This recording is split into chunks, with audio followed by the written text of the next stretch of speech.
This is episode 2 of the Hooping from Pallettown to the Grand Line podcast with Anthony Romeo, Dan Konings, and Andrew Tyrol.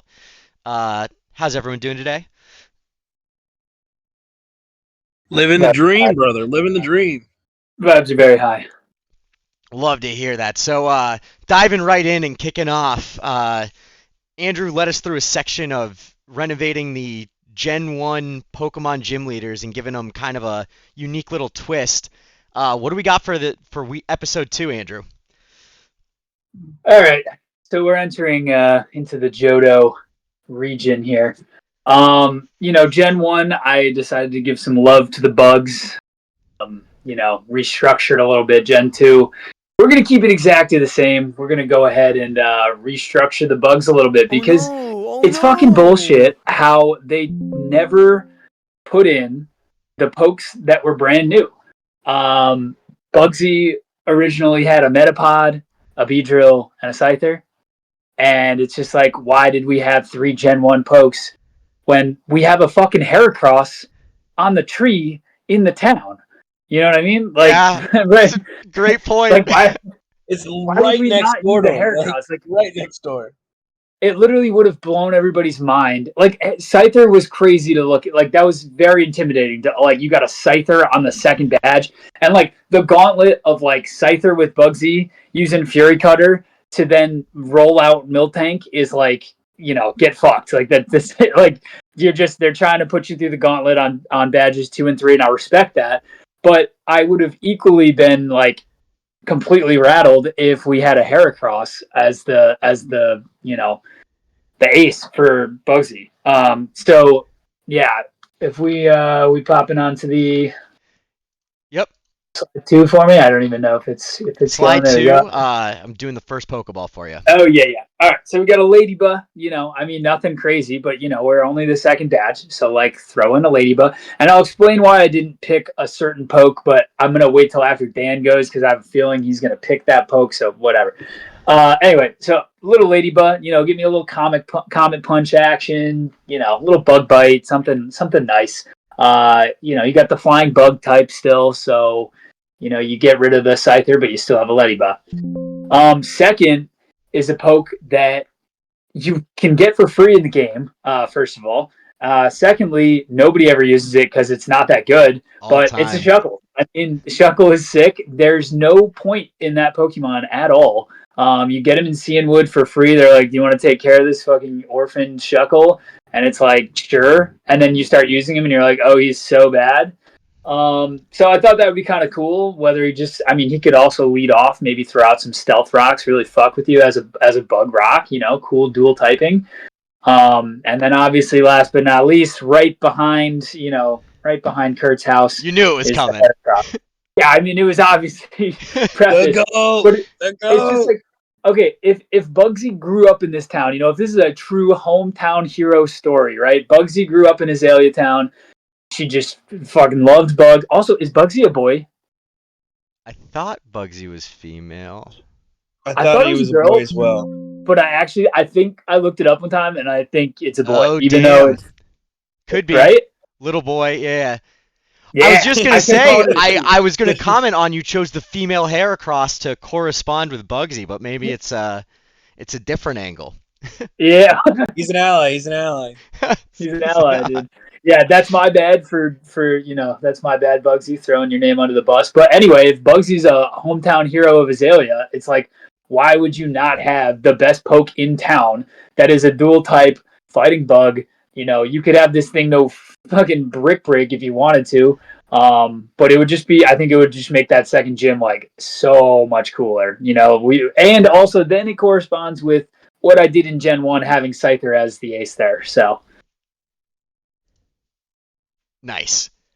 All right, I went for the 5th gym, Chuck, the fighting gym leader, and I made him the dark gym leader. And Gen 2, you get dark and steel are brand new types, and you have Olivia right after the steel gym leader.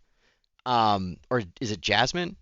Jasmine. Jasmine. Yeah. You have Jasmine right after as the 6th gym leader, and they kind of have like you see Jasmine, but you can't do it. You have to go to the island. You have to get the medicine. You have to come back. You do the 5th badge on the way. So I always felt like the 5th and 6th were kind of like a 1-2 punch. I feel like it would be a lot cooler if it was Dark and Steel. So kicking it off again, it's kind of early, but Sneasel, I think underutilized. I don't think used in any dark capacity, maybe in the Ice Gym, or the Ice Elite Four member, but Sneasel's just an all-time poke and not enough representation in my opinion. That's a great type. I totally agree. We also have the Houndour, just a classic must be dark a type, glitch. nothing too crazy, just the standard tried and true. I don't really need to say too much. And then kicking it off, the ace, we have the Umbreon.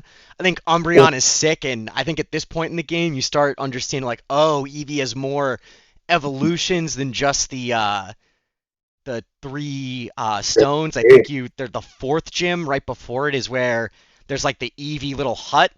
So I thought that tied in nicely. The dancers. And then as a little bonus, the Elite Four member is a dark type, so I didn't want to like overlap. But 2 of the Pokemon are Gengar and Vileplume, who aren't even dark types.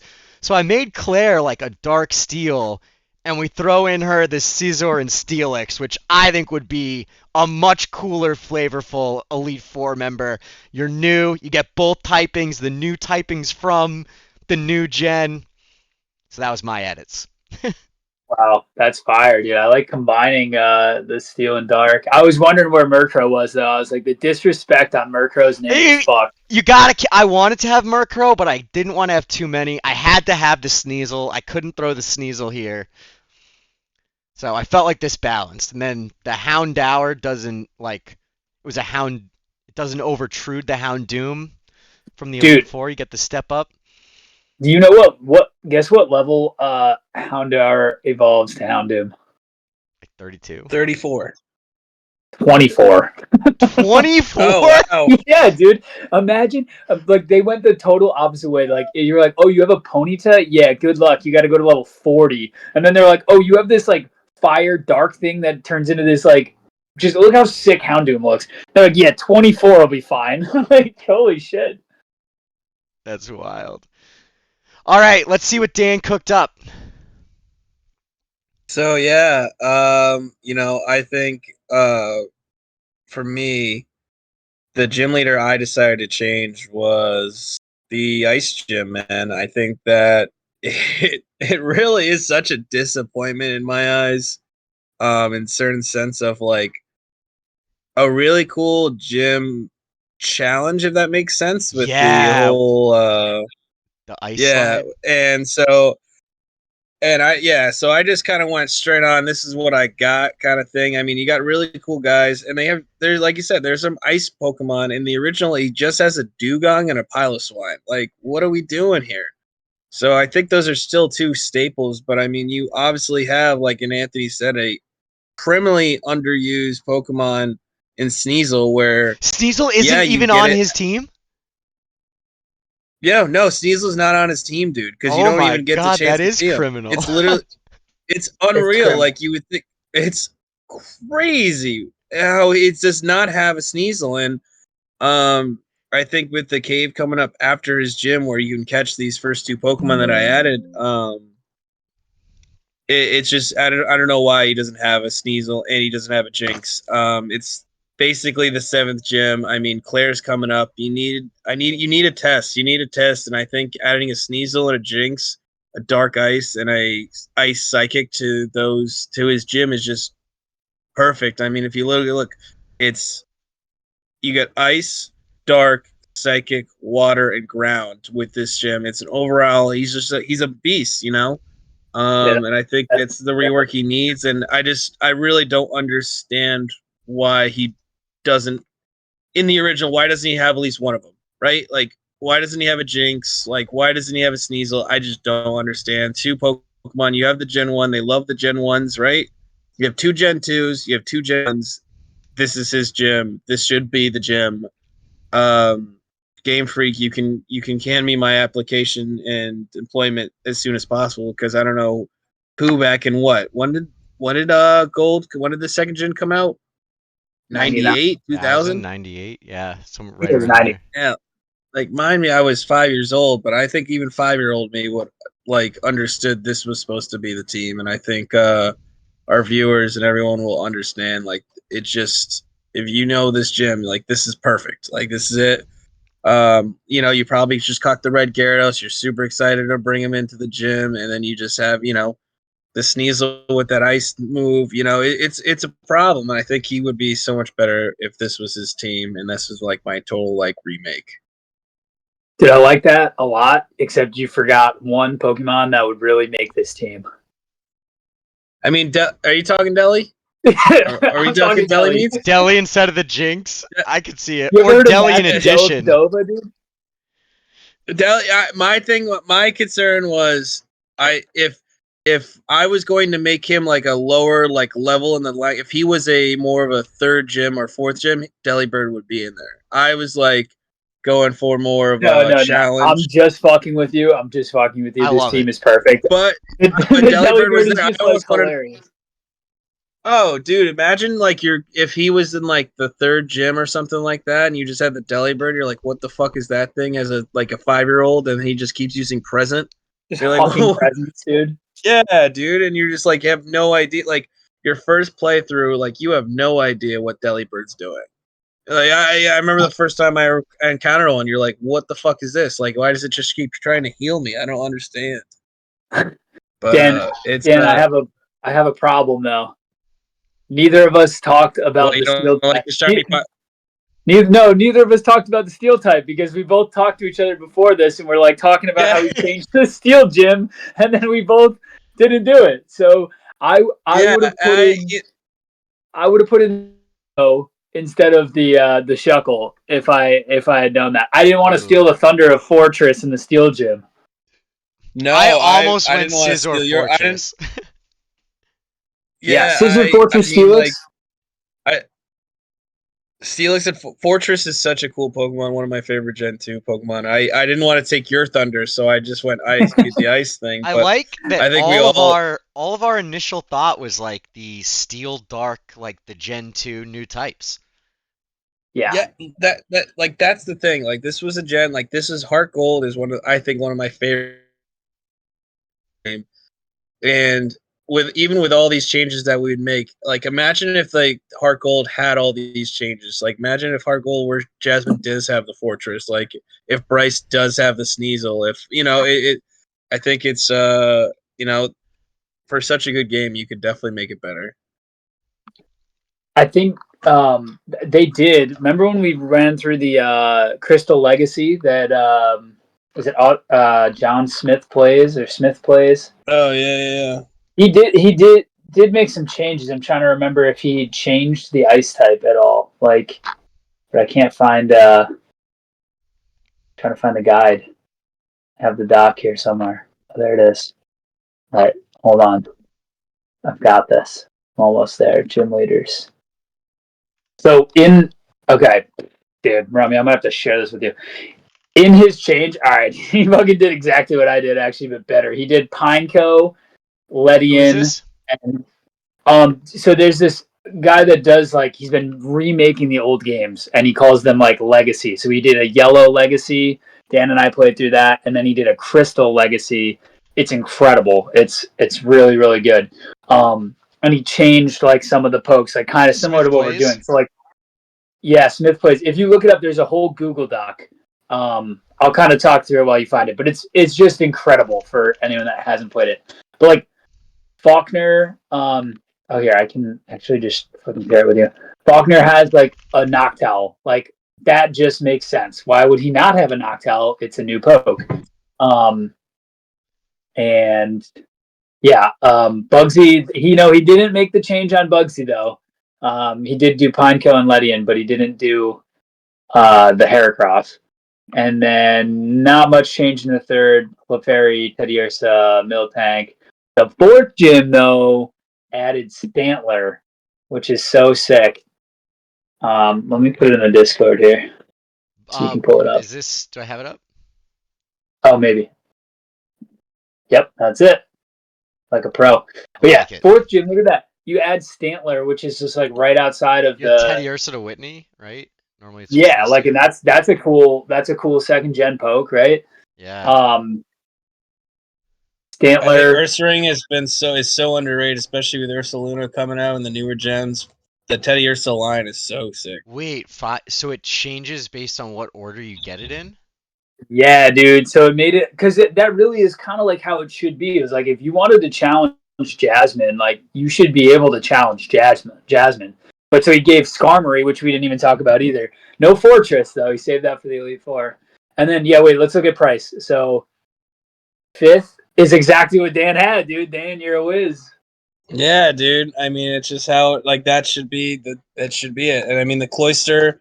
I was thinking Cloyster, but Cloyster with Dugong, I think is repetitive. Yeah, That's yeah. where you put the Delibird. Yeah. That's where you put the Delibird if it's badge 7. Yeah, but yeah, that's just. I mean, that was such a good gym. Like that. Like it looks like it. You're like, yeah, that's the gym. That's what it should be. They have putting Corsola in the Jasmine is wild. I don't remember that. I think because we took her on 6. But Right, that's cool yeah. because you're right in that town where you can just, oh, yeah, wait, I guess there was one. I don't know. I'd have to go back and look.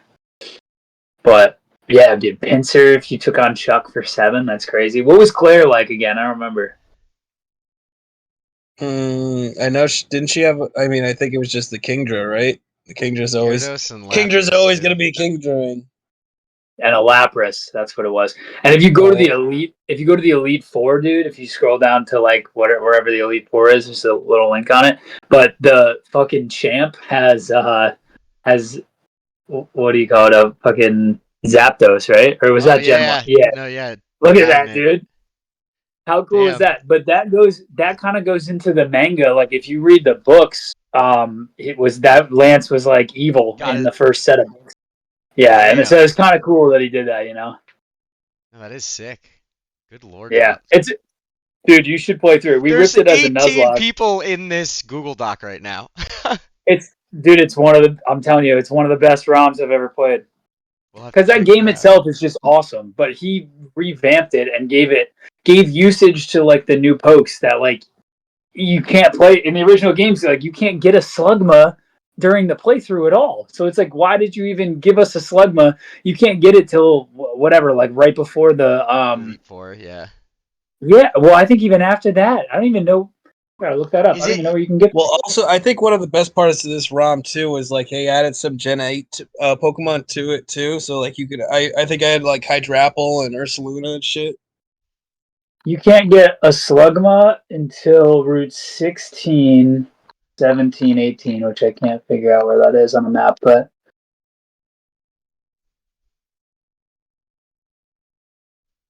oh yeah, it's literally in the Kanto. You got to go all the way. It's like near like the bike bridge, like the. That's crazy. So you can't even use it. it. Kanto. Yeah, so you Catch, post Elite Four. catch Gen 2 Pokemon in the Gen 2. Make it a slogan. Slugma, Get a dude. slogan. Also, Slugma doesn't evolve to level 38. Imagine having Slugma till 38, dude. And then one like magnitude takes it out. Anyway, Oh, So, Crystal all right. Legacy. Do we move on to the next segment? Dan, I think Yeah, you yeah. wanted to talk about some NBA glue guys. Am I right? Yeah, man. I mean, if you're Googling, Yeah, just Google these guys. I think. I'll pull them up as you say people. Yeah. I mean, yeah. I think there's some big guys that I've been thinking about. Just like, I think. I think this is the perfect NBA Finals, and especially with the matchup tonight, where we're looking at the era of not the big three anymore, right? I mean, you can't just pay two guys. You can't pay the second apron. The CBA's kind of just killed it, where you can't have three guys. I mean, if you have three guys, you can have them for maybe a year. I mean, look at the Celtics. The Celtics have to like dispose of their guys at this point as well. I mean, you got the Wolves getting rid of Cat. Mavs getting rid of Luka. Like, it's hard to pay. It's hard to pay. It's crazy we live in a league that it's almost disadvantages for you to pay your number one picks. And so glue guys and players on your bench and everything like that, I feel become more and more important. I totally agree. And I think that like something on that is if there's a max that you can pay, and like Giannis is making the max, and Jokic is making the max, and Steph is making the max, and then Jaylen Brown is making the max, like great player, but like is he worth the same amount? And then like if he really isn't, I feel like you're right where those lower contracts, like having 3 or 4 guys that you can get in and get minutes and like pick matchup dependent becomes so much more valuable. It comes down to it where it's like, would you rather have Jaylen Brown or would you rather have like Alex Caruso, Aaron Nesmith, and Nemhard? Like Yeah. it's like, would you rather have this like number 2 stud or would you rather have 3 like critical rotation players? And that's really what I come down to. And I was really thinking about this watching like the Thunder team and watching Alex Caruso and seeing what he's doing for the Thunder right now. And then looking at what Nimhard and Nesmith have done for the Pacers. It's critical. You in this day and age, you cannot have a person on the floor that can be taken advantage of. You need good defenders. You need guys that could shoot. You need everything. And I think throughout the history of the league, we've had players like that on certain teams that I think need to get some recognized. I mean, the first guy, I think, if you want to Google search his name, he was from Utah. His name was Andre Kirilenko. Oh, fuck yeah, dude. AK-47, one of the best nicknames. Yes, he didn't win an NBA championship, but I think I think it's with a K. KRI. Yeah, AK-47. Yeah, there it is. There it is. Yeah, dude. Look at him holding an AK. I've never seen that photo before. No, unbelievable. I did not see that either, too. Crazy to see his 2014 stats where he averaged 0.4, 1 rebound. Yeah, look at that. Unbelievable. Look at that guy. Wait, go look at his best season while Dan's talking, though, because he did have some great seasons. I think right now, I mean, if he would be the perfect wing defender in this day and age, he could shoot. I mean, the defense was insane. He like look at that blocks. I mean, there was a season like blocks a game. He was wild to have like a wing defender get 3 blocks a game. I mean, literally. I mean, look at this. Putting up 15 points, 15, 16 points. And like 15, 16 back then is like 20 now. Was a lot more. I agree, dude. The inflation on points per game is like crazy, dude. And then you put in those 8 rebounds, 6 rebounds. You know, like if he's getting 3 to 4 assists a game while playing literally all NBA defense. Like that's a guy that, you know, I think was a glue guy. And like those old Jazz teams, if you really think about it, with Darren Williams, prime Darren Williams, Carlos Boozer, Memiko Kerr. I mean, there's some good players, but that's a guy that like I think is like a real fan's favorite player.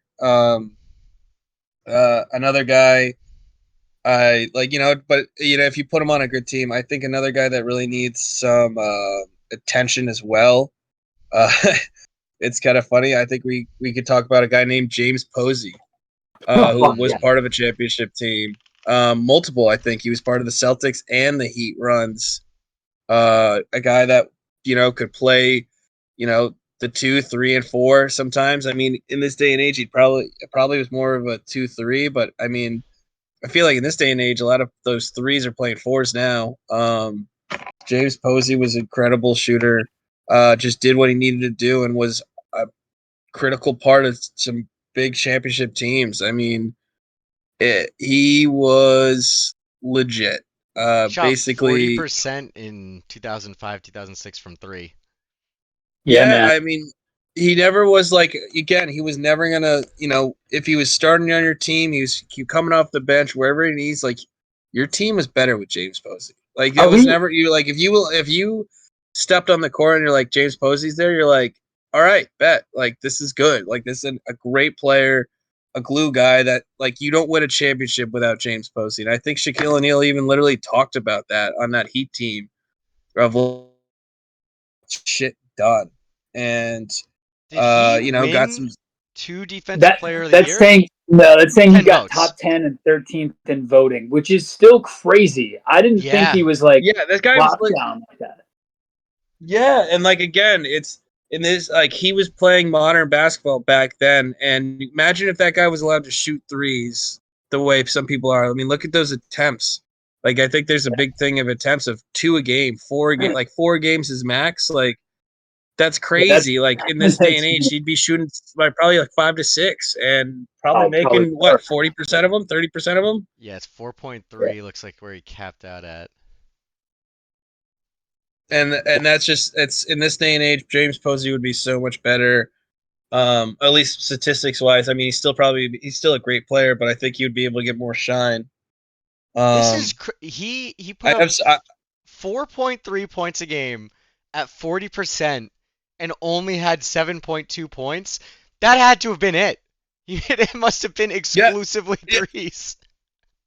Yeah, and like that's the crazy part. Like that was 2005. Like he was the corner specialist. Like I just remember like whenever the Celtics and that late run with the big three or that Heat team needed a three, he was there. He was there. James Posey was there, man. And he's just a great player. I mean, I have a whole list of these guys. I mean, we can go through. Yeah, who you got? Who's next? I got JJ Barea for the Mavericks on that Mavericks team, that small white dude. JJ was great. Boris Diaw. Even Nick Van Axel. Oh, Nick Bruce Van Exel. Bowen.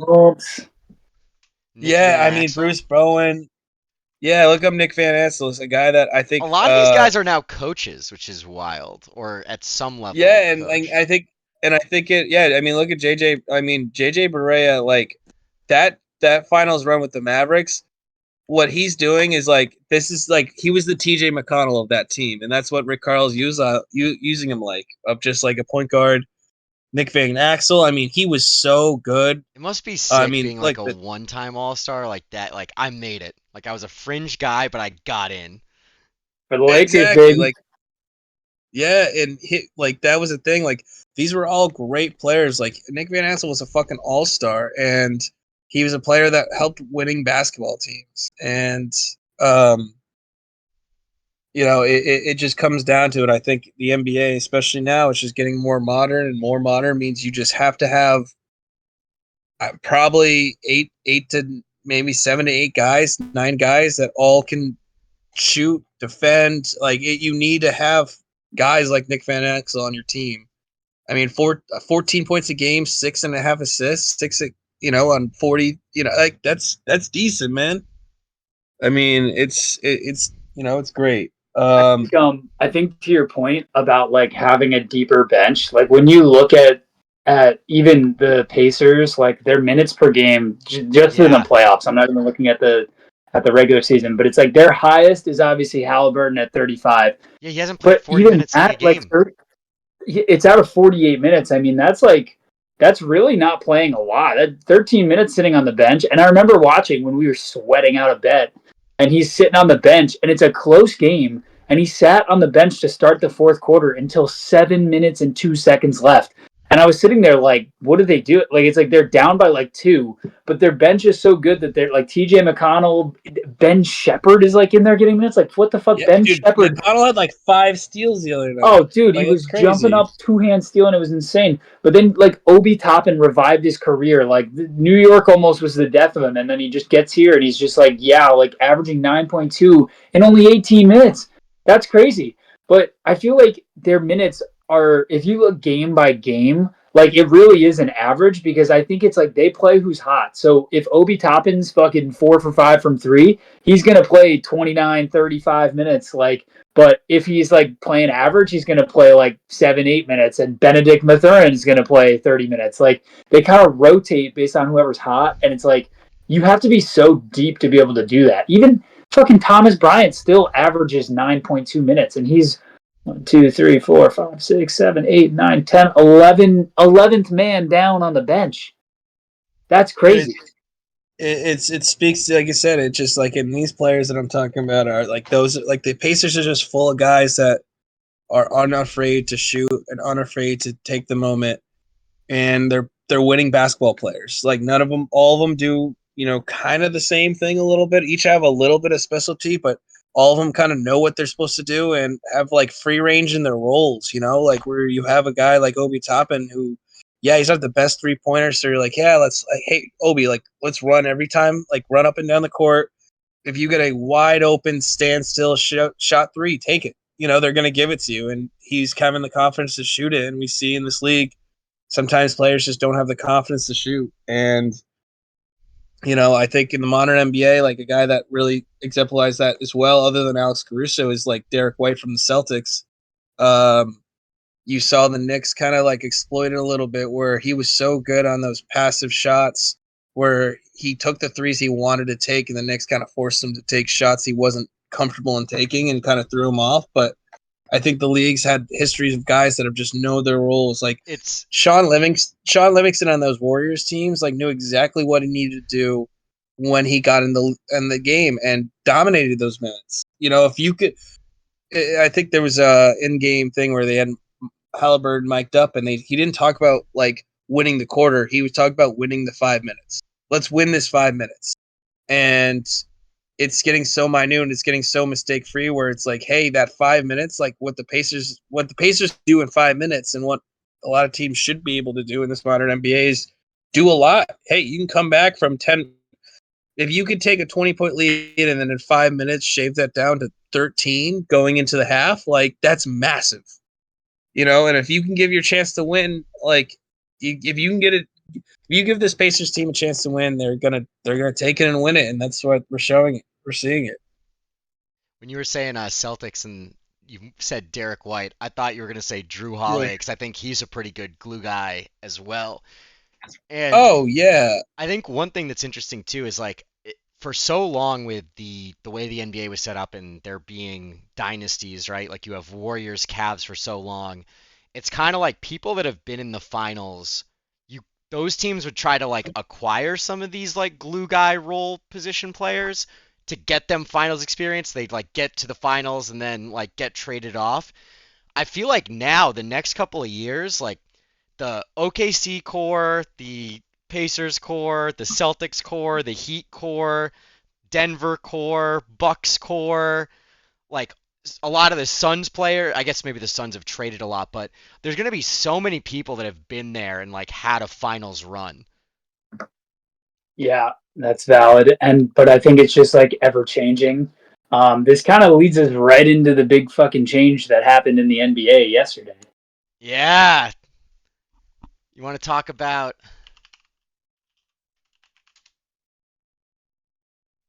You still there, Tyrell? Desmond Bain.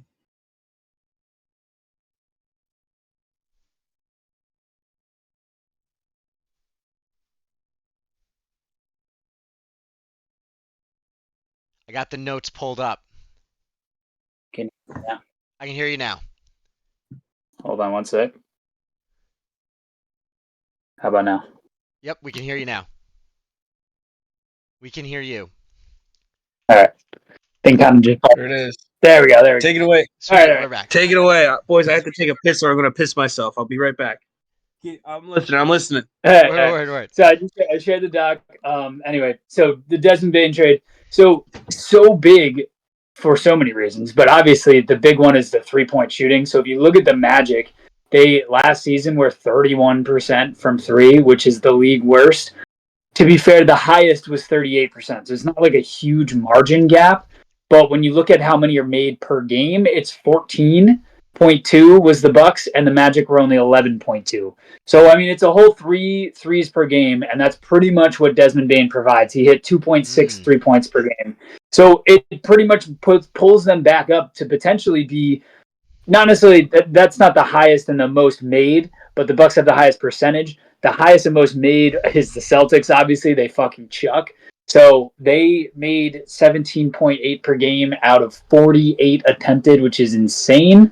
But that's their strategy. It's just like huck threes. But anyway, so it's just like you get this 26-year-old, he's fucking 6'5", 215 pounds, and he just can whap threes. And you pair that with a core of Franz Wagner, Jalen Suggs coming back, who looked so good before the injury, and then Paolo Banchero, who is, I mean, one of my favorite players to watch right now. I just loved watching him play in the playoffs. Look at the lineup for next year. Look at the height on the line. No one on the max, right? So the contract thing. So basically, the first number is either last year or this upcoming year. The number on the right is like when their Contracts are contract up. expires.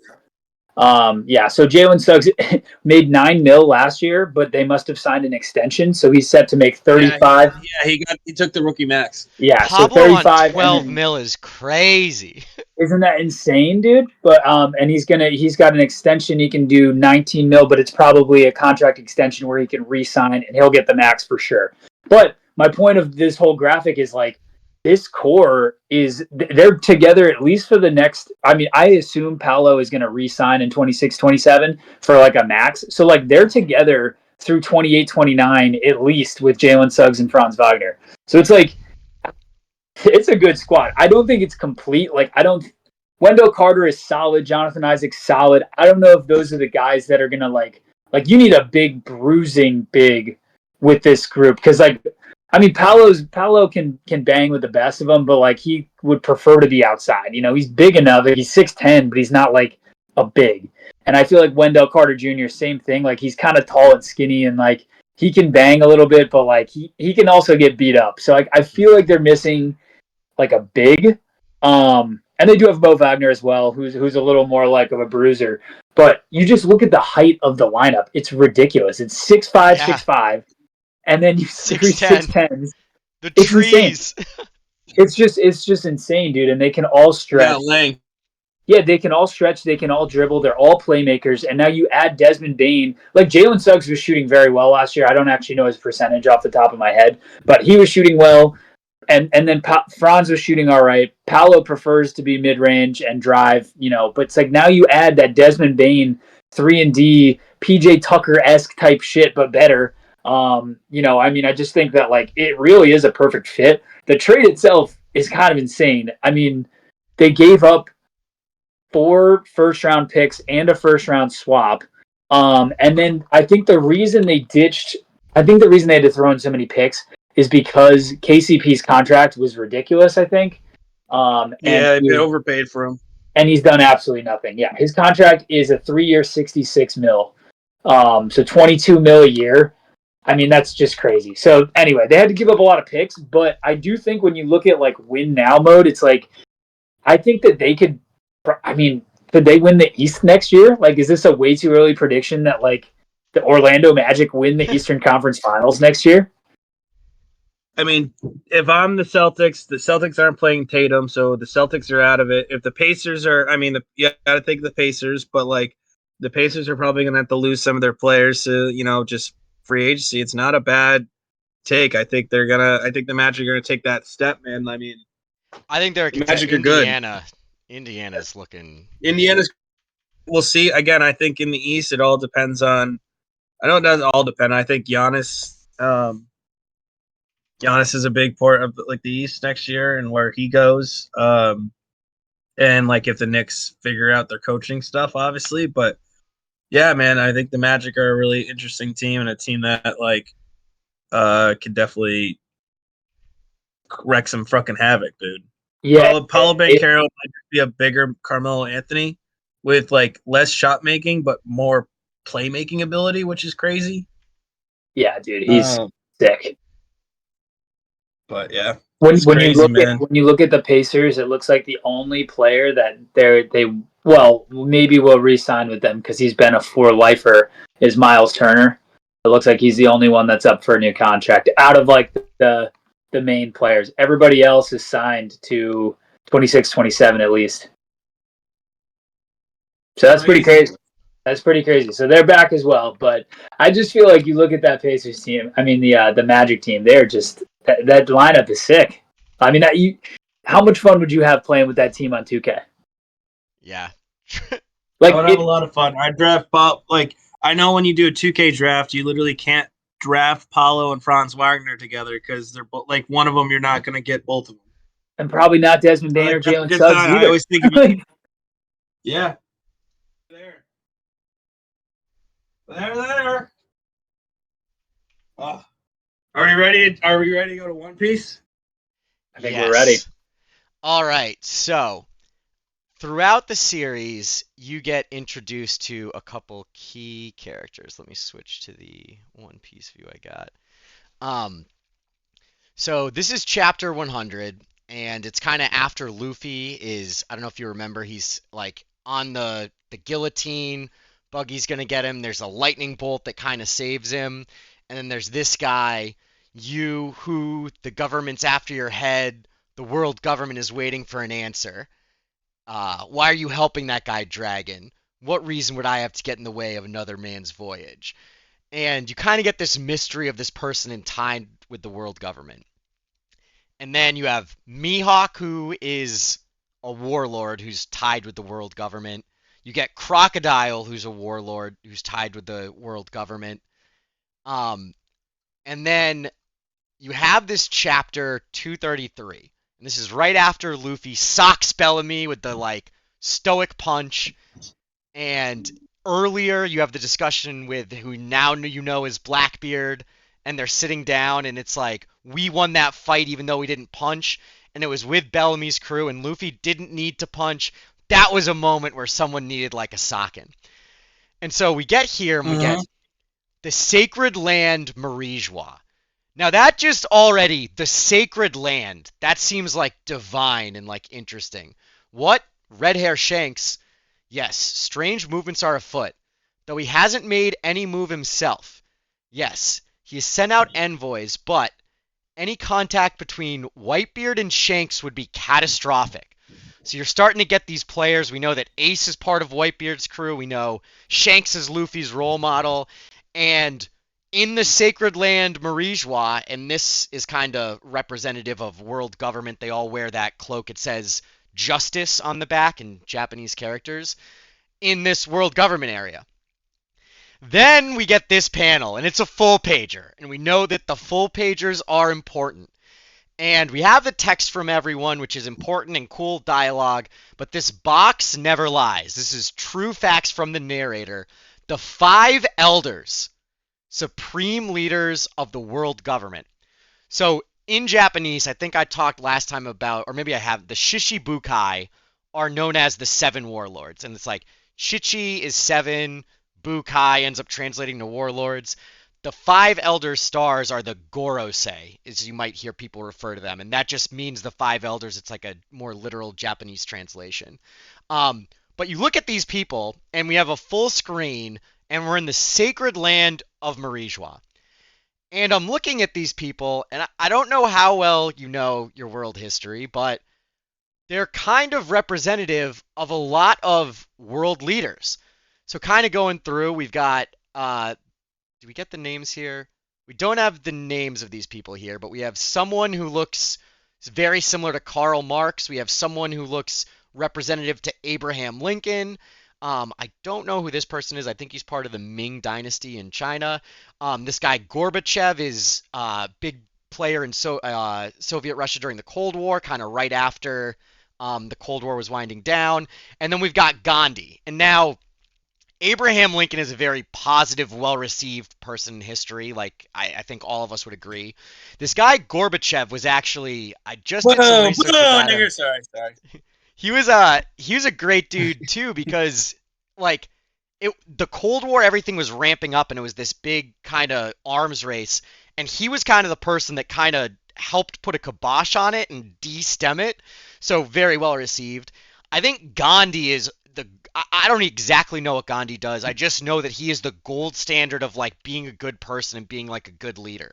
Yeah, he's a spiritual leader. He does a different kind of leading. Like a lot of those guys were political, where Gandhi's more spiritual. Exactly. So we have all of these people who look very representative to some of the most impactful leaders in human history, all together known as the Supreme World Government, or the Supreme Leaders of the World Government. And they're talking Shanks could do a lot of damage, but I don't think his ambitions include world conquest, which I think us knowing Shanks is probably fair. We should assess the situation before making any hasty moves. Never mind that right now. We need to find a new warlord of the sea to replace Crocodile. We mustn't overlook anything. So they are going to replace Crocodile. I think you were asking about that. Like, I don't know who the if they replaced him or not. The destruction of the 3 great world powers would reverberate through the world. They must be protected. And I think one thing also that's interesting here reading this is when I read this, it feels not very much like a conversation, but more so like a stream of consciousness. Like kind of thinking like, oh, like this would cause a lot of damage, but maybe we have to do something else first. First, we need to do crocodile. Like there really isn't any discourse or disagreement. They're all kind of unified on the same page as they're talking through what the best course of action is, problem solving, losing crocodile from the warlords. And if that wasn't a big enough, oh my god, we get the world government in the Holy Land, the supreme leaders. We then go, yes, the 7 warlords of the sea have been summoned. We don't know how many of them will come because they're pirates. We know of Mihawk, and we get these 2 characters, Sir Don Quixote do Flamingo and Sir Bartholomew Kuma. You And keep again, sending this gif of these of Don Quixote. I just love that GIF because it's like this was so old. Like I think this was like 2003, 2004 being animated, so it's kind of the repeats. But you get the big swagger walk with Don Quixote do Flamingo, the big wide stamps. But it's just there's all these Marines here, and there's characters. I think Oda just does such a good job of all of these people invoke thoughts of like world history people. I don't know either of these 2 people who they remind me of, but they are both like, this guy's got the fur kind of coat, hands kind of in, big, wide stride. This guy is massive, massive dude, chiseled. He is huge. And he's got like a Bible, and then he's got a lot of like little paws kind of going around. Yeah, I see the Bible. I actually didn't notice that, and I didn't notice the paws either. And we then, I think, in here, so you have that, which is kind of crazy. And then we're back, Sacred Marie Joie, this Holy Land. And we're getting introduced to more admirals. You got Kuma, who's kind of sitting here, chilling, looking at this. And then we have this guy. He is fretting, stop, you fool, stop it, make them stop. Don Doflamingo, enough. And you see this guy, and this hand, what is that? What does that make you think about? I mean, is he like controlling something? Like he's like a little Alakazam action, just like a little Alakazam. Sounds like a puppeteer. Controlling stuff like a little marionette puppet strings, and he kind of has the hands. And these people are like, stop, make them stop. It's almost like kind of being implied that he is like puppeting these guys. So I think that is interesting. Then we get Buddha Sengoku. And Buddha is like big title in Hindu or Buddhism mythology. And the Admiral of the Fleet, Supreme Commander of the Navy. So we have the Gorosei from the previous chapter are the supreme people of the world government, and we have the world government on top, and we know the warlords are the 7 warlords are part of the world government, and we know there are the admiral or the navy are part of it. So the Admiral of the Fleet, the Supreme Commander of the Navy, we have the Navy, and we have the warlords. And so we see Don Quixote do Flamingo, 340 mil bounty. I think Crocodile was 140 mil. And we've got Kuma, 296 bounty. So some of the highest bounties we've seen in the story. We've got Mihawk is here. And we remember Mihawk, when he met up with the crew in Zoro, just waxed everybody. And all of this, we have this guy Lafayette come up into this powerhouse group of people and say, hey, I've come to recommend somebody to be the new warlord of the sea. We wait on that. We then cut over to earlier in the previous chapter, the Gorosei are talking and they're saying, Shanks might be making a move with Whitebeard. We can't let that happen. Rockstar, red hair pirates newbie. He is on the Grand Line with this person. We see the tattoo that Ace had. We get the reveal, full panel, Whitebeard. The strongest man in the world, in the box that does not lie. And is that just an entire like peg like that is just the size of his hand. That's a woman. She's like the size of his forearm. It's like there are multiple honeys, and I think something interesting is this guy's the world's strongest man. How would you say he looks right now? Is there anything?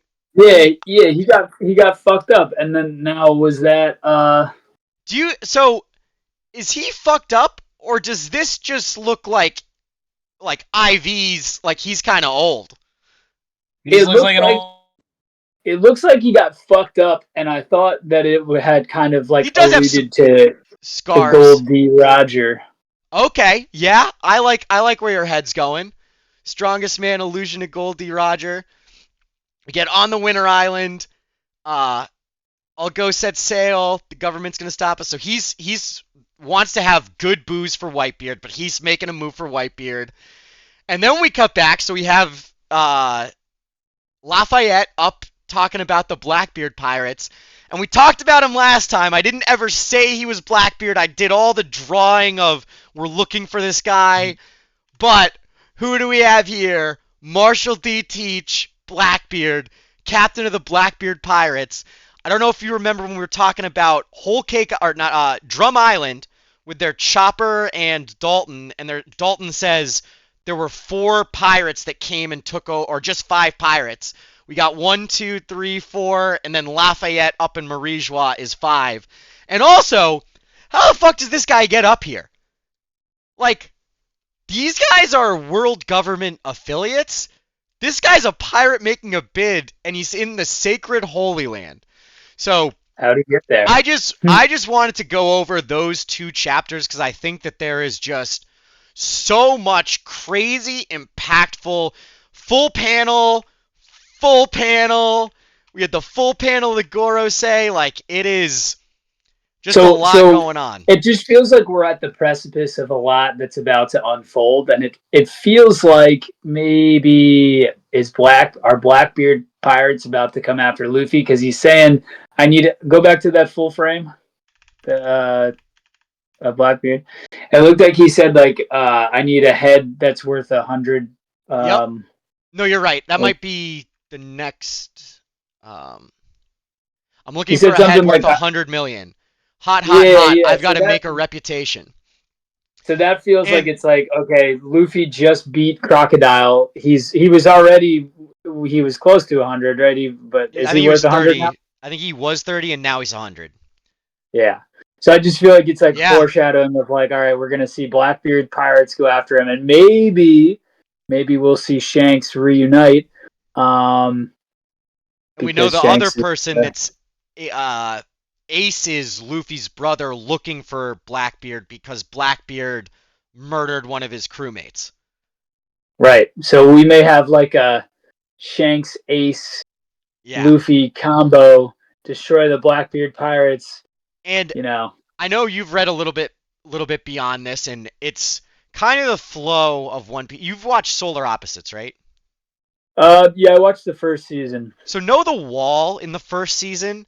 It's my favorite part of the first season. It's the favorite part. It's the best part. It's the only good part. So I don't think it's the only good part of One Piece, but One Piece has these big, we're going to Alabasta, and then you come down from Alabasta and you get all this like the wall or like the world government, like what's going on.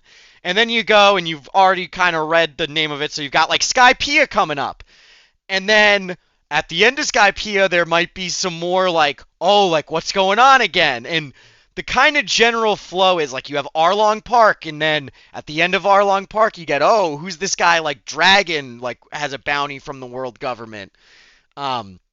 So that's kind of my One Piece spiel of the episode. Hell yeah. I think my recap of like basically I think what you're trying to show us is I think One Piece is doing a good job of building that world, and we've kind of spent the first like what chapter is this again? 233.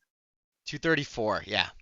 Yeah, so we have 230 something. You know what I'm saying? So we've kind of like really established our main characters with Luffy and everything like that, and I think now Oda's really trying to show us like there's more going on than just the Straw Hat crew. and I think a lot of great stories do that, and we see that a lot with a lot of big franchises.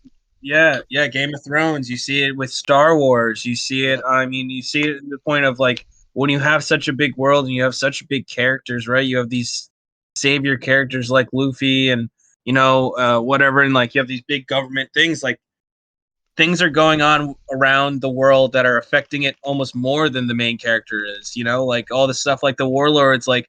In general, if you want to put it in the perspective, Luffy's still basically this rookie 18-year-old pirate doing nothing, while warlords, we're talking about warlords, sacred lands, government officials, like the warlord stuff is almost more important right now than what Luffy is saying. Luffy did take down a warlord, but it like comes down to it of like Oda's letting you know, like, yo, there's some bigger stuff going on than just the rubber boy with rubber stretchy powers, yeah, like Luffy is literally just basic comparatively to this world that's already going, but you can see his trajectory and his desires and building his crew, which is cool. So it's like, I think when you're like comparing it to like Pokemon, it was like that's easier for me to like connect to, because it's like, okay, it's like Crocodile was Crocodile the first badge, like if probably but like Arlong Park, like I felt like that was like a big moment, and you were like, it's like a rival battle, like it like wasn't like it was, like that wasn't even a badge yet. It was like, so it felt like this huge villain, but it was like, and Luffy felt like he was getting his ass kicked, but then like pulled it out, and then you get to Crocodile, and it's like, okay, no, this guy, like he's a warlord, like it's like obviously higher stakes, so you can feel him progressing through the story and progressing through the map, and now potentially opening up the entire map if we if we can get there in time. They just left on the quest, so we just left the island. We're all set. The monkeys fixed up the boat, and they're trying to get there, but we'll see if they can get there in time to get up to Skypiea. But this is also just like the cover of what you're reading right now, and I just think we have Shanks, Luffy, Blackbeard, and then we have Buggy, which is just interesting. Buggy's back, man. He's back, and he's with his Alvida.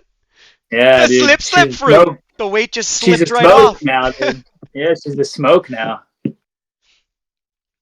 But yeah, it's just it's one of those things that once you keep reading, it's gonna be sick, man. Hell yeah, dude. Sweet. I think that concludes. Anyone have any wrapping up statements? No, I'm pretty good here. I got one. SGA for 30. OKC to win. I love it. I'm putting it in. All right, episode 2. Episode 2 signing off.